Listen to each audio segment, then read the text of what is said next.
Everyone, my name is Muhammad Haroon Almas. Well, today we will be discussing about the appointment criteria when you are selected in a call center. There are a few steps that you need to understand as soon as you will be selected or you are selected in a call center. Usually what happens is that you are always given training specifically for the product, and of course they let you go through some of the other details about their company, in which they tell you that this is who and what we are, these are the people of our company, this is how we roll, and other policies like dress code policy, harassment policy, drugs policy, leaves, and then no call, no show, attendance, performance, training procedure, and all the other processes and procedures that they have in their company. Usually all these things are covered in the HR orientation that also includes the money part, पैसे. Ladies and gentlemen, ला इलाहा इल्लल्लाह मुहम्मद रसूलुल्लाह, अल्लाह रब्बुल इज़्ज़त का एहसान है कि अल्लाह रब्बुल इज़्ज़त ने हम सबको ये तौफीक अता फरमाई कि हम लोग बोल सकते हैं और समझ सकते हैं और सुन सकते हैं और देख सकते हैं. तो सबसे ज़्यादा जो ज़रूरी चीज़ है after when you are selected in a call centre, तो वो ये है कि भी आप लोग ट्रेनिंग जब मुकम्मल कर लेते हैं जो कि 4 to 5 डेज़ की होती है, उसके बाद का जो पीरियड है उसमें आपको अमूमन बूट कैंप में भेजा जाता है या फिर एक मौका दिया जाता है जिसमें एक टारगेट मिलता है जो आपने अचीव करना है. अब मसला ये है कि कई लोग जो कॉल सेंटर में काम करते हैं या बेचारे काम करने के लिए जाते हैं तो वो कहते हैं हमें सैलरी नहीं मिली, वो कहते हैं भी हम गए थे लेकिन हो नहीं पाया. भाई सीधी सी बात है, it's a strictly performance based job. Appointment criteria ये है, first week in the classroom, second week on the floor और इन द बूट कैंप, जहाँ पे आपको एक टारगेट मिलेगा जो आपने अचीव करना है. और यूजुअली आपको वो टारगेट अचीव करवाने के लिए एक सुपरवाइज़र असाइन किया जाता है या टीम लीडर असाइन किया जाता है जो आपको असिस्ट करता है. अगर खुदा ना ख्वास्ता आप सेकेंड वीक में जो कि नहीं कर सकते भाईजान, ये 2 वीक्स उन लोगों के लिए हैं जो ऑलरेडी कॉल सेंटर में काम कर चुके हैं, जो एक्सपीरियंस्ड है. क्योंकि जैसे आप कॉल्स पे बैठते हैं तो उसके बाद आपको अंदाज़ा होता है अच्छा ये कस्टमर यूँ आया, डीन सी कस्टमर ऐसा है, ये तो आंसरिंग मशीन थी, वो ये फैक्स मशीन थी, वो ये था.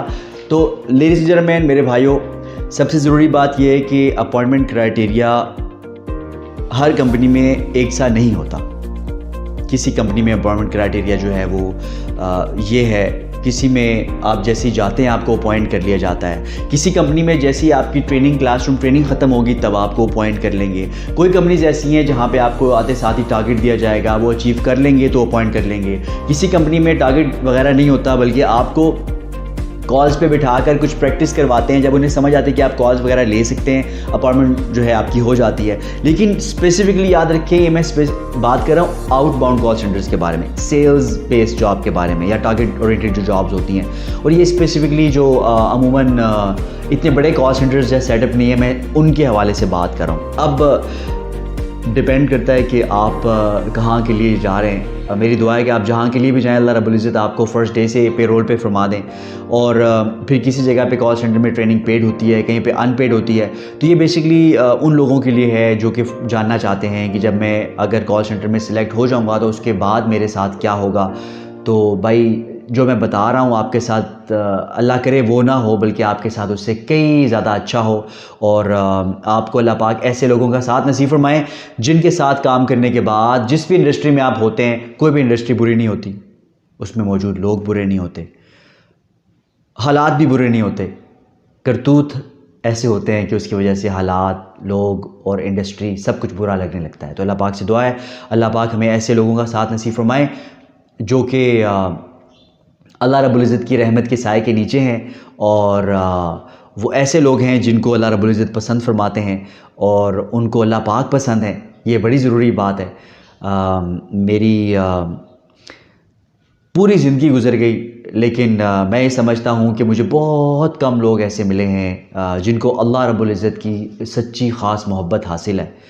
और यकीनन जिसको अल्लाह की सच्ची मोहब्बत ख़ास हासिल होती है वो कभी भी अल्लाह रब्बुल इज़्ज़त से दूर नहीं जाता. वो डायलॉग नहीं मारता कि मैं अल्लाह से मोहब्बत करता हूँ, क्योंकि जो मोहब्बत करता है वो मुलाकातें करता है, वो अल्लाह रब्बुल इज़्ज़त से बार बार मिलने जाता है. ये मोहब्बत का एक कुलिया है. तो नवाफिल पढ़े जाते हैं, हम तो नमाज के लिए नहीं जा सकते. तो बड़ी मुश्किल है ये मोहब्बत. दावे करना मोहब्बत के वादे करना और सच्ची मोहब्बत करना बहुत मुश्किल है। तो अल्लाह रब्बुल इज़्ज़त से दुआ है कि अल्लाह पाक हमें भी अपना क़ुर्ब नसीब फरमाए।